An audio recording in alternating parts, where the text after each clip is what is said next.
The Po Plain in northern Italy is one of Europe's most fertile regions, ideal for livestock farming and large-scale fodder cultivation. The damage caused by intensive farming can be seen here, and not just in the atmosphere. Lo troviamo all'interno di questo boschetto.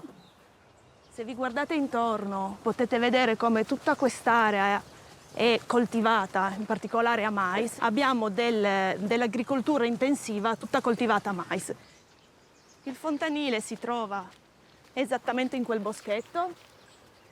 Manuela Lasagna and her students are studying the impact of the chemicals used on crops.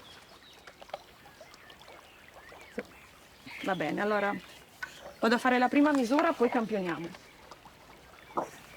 Facciamo un monitoraggio delle acque sotterranee in questa zona da circa 15 anni e ci siamo accorti che ci sono delle aree dove perennemente la concentrazione dei nitrati supera i limiti di legge, perché nell'agricoltura viene usata un fertilizzanti di sintesi, fertilizzanti organici che contengono dei composti azotati.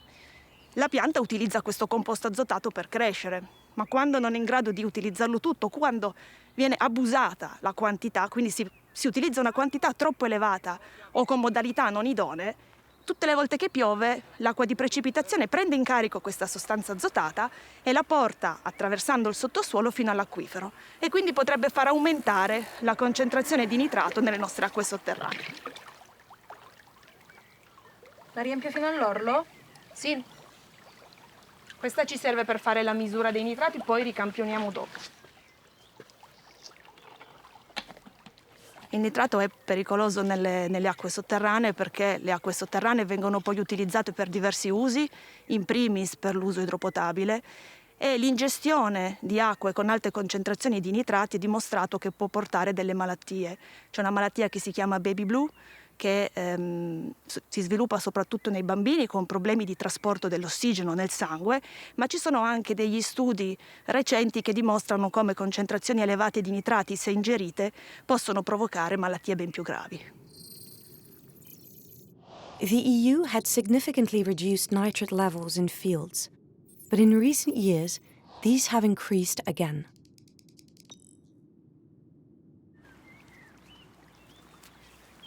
Stockholm University has made a discovery about this. The more agricultural subsidies a region receives from the EU, the higher the nitrate levels in the waters. Like here, in northern Italy.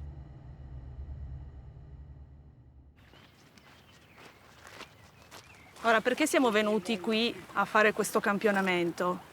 Perché il fiume Po rappresenta il recapito principale delle acque sotterranee che abbiamo qui nella pianura. Quindi quasi tutte le acque sotterranee vengono qui e vengono a mescolarsi con le acque del fiume Po.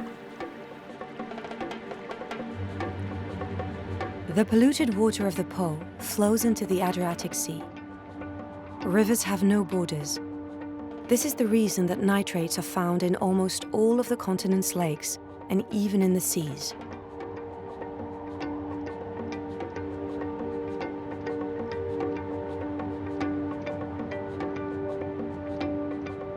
In the water, nitrates increase green algae growth on the seabed.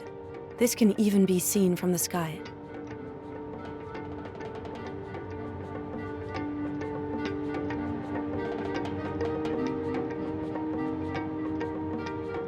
The Baltic Sea to the north of Europe is also affected by this phenomenon. Green algae block the sun's rays, thus threatening organisms living in the depths of the sea. When the algae decompose, they reduce the oxygen level in the water. This is how whole sections of the Baltic have become dead zones. Bordering countries are now working together to reduce the influx of nitrates. The Baltic will recover, but it will be a long process.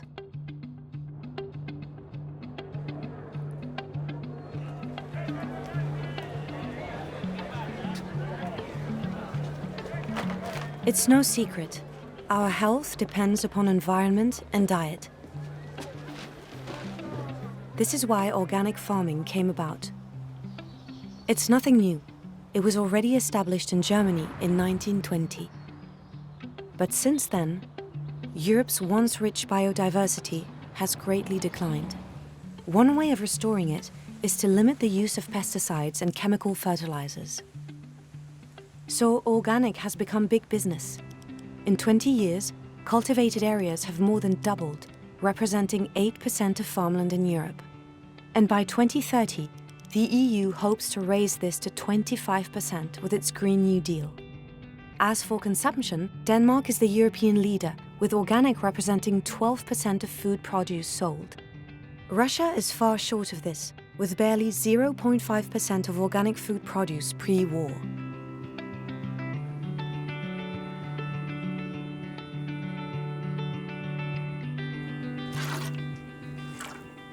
Получилось так, что для меня органическое сельское хозяйство, оно даже не само по себе ценно, хотя и в нем есть тоже, безусловно, ценности такого экологического характера.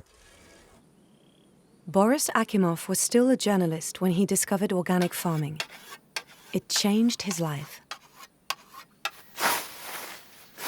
Именно видеть, как продукт помогает людям преобразовываться, преображаться, то есть быть лучше, достигать каких-то новых горизонтов, то есть вот, осознавать гордость за свое дело, то, что я вот смог, я изменил свою жизнь, я занялся.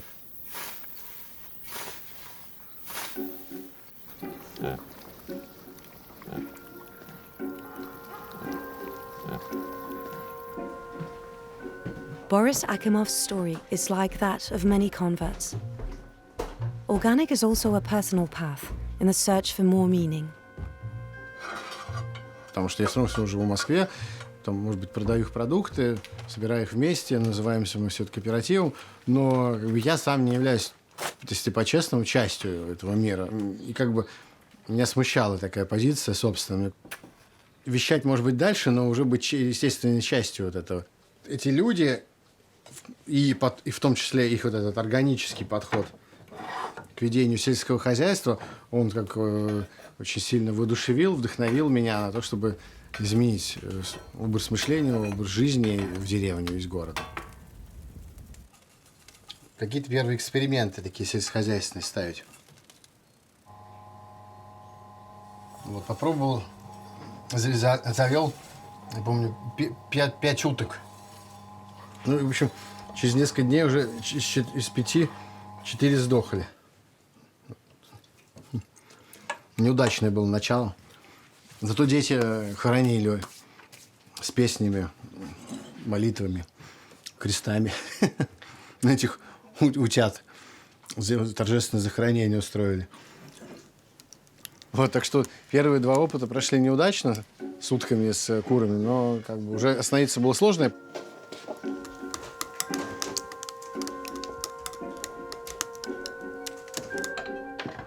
Despite the setbacks, Boris and his family didn't give up. They enriched their project with a cultural and regional dimension.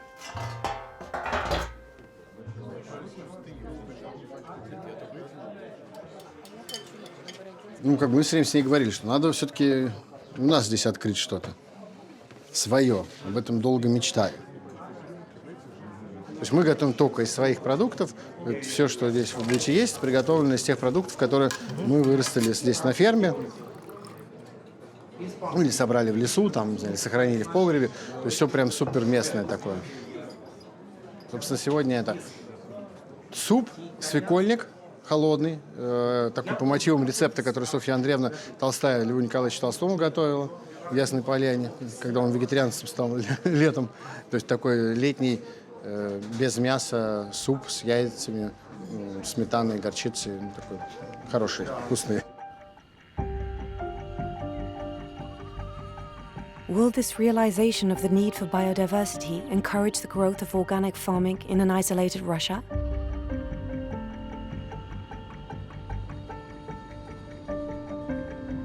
In the Western Balkans, the movement is launched.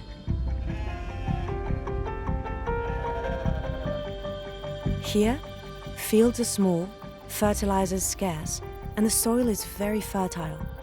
In other words, ideal conditions for organic crops.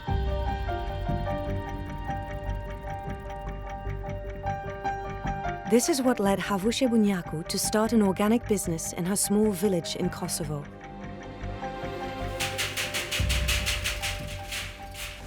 Edhe e shkebli ka dale ka dala, pse të shumë dze, nuk ka bo ma shumë e nej. Biznesi 99 lule mirret me grumbullimin e bimëve medicinale dhe aromatike që rritën të egra në natyrë, gjithashtu dhe i kultivojmë në fushat e hapura disa lloje të bimëve. Biznesi jemi bën edhe përpunimin e bimëve, do me thonë çajra, vajra, kremra, ufoll edhe erëza të ndryshme. Locally, organic products are not very popular. Havushe's real business is with Europe. Ajo kryesore është që këto bimë janë shumë të kërkuar në tregun e jashtë, dalë edhe jashtë, sepse na e dim që produktet e eksportume ato që e zhvillojnë edhe e rritin biznesin edhe na siguroj një qëndrueshmëri më të mirë dhe më të sigurt.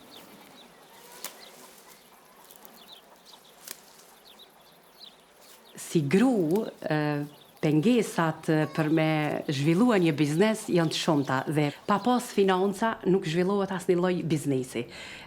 Financat në Kosovë mi siguru një gru është problem, sepse na mungon pruna, nuk kem prunë, nuk kem kolateral. Bankat janë, por nëse nuk je punësume, nuk ofron siguri, shumë siguri, nuk mundesh me marr as financa.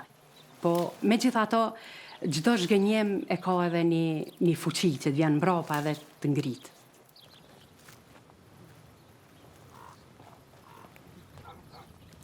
Qëre, kjo mini herve që ka filluar rrënjëzimin e këto ka rrënjën qendrore. Rritet nga dalë, krejt natyrshëm, sepse toka këto është e certifikume organike, edhe fidonja është organike, se fara është ble fara organike. The obstacles didn't deter Havushe, who also started her business to offer prospects for the future to the women of the village. A sign of Kosovo's place at the heart of Europe is that her 60 employees come from diverse ethnic backgrounds. Ju kom përkushtu biznesit sikur fëmijëve që i kom rrit. Nashta pak fëmijën, nuk jam shetit kor, nuk kom punue. Kom punu para luftën, arse mas luftës jom kone pa punë, unë e kom pas shumë nevoj për punë. Edhe i kom nejt gati biznesit sikur i rri gati një bebes vogël që rrit. Tani, qëre këtu, prek një pak lullat.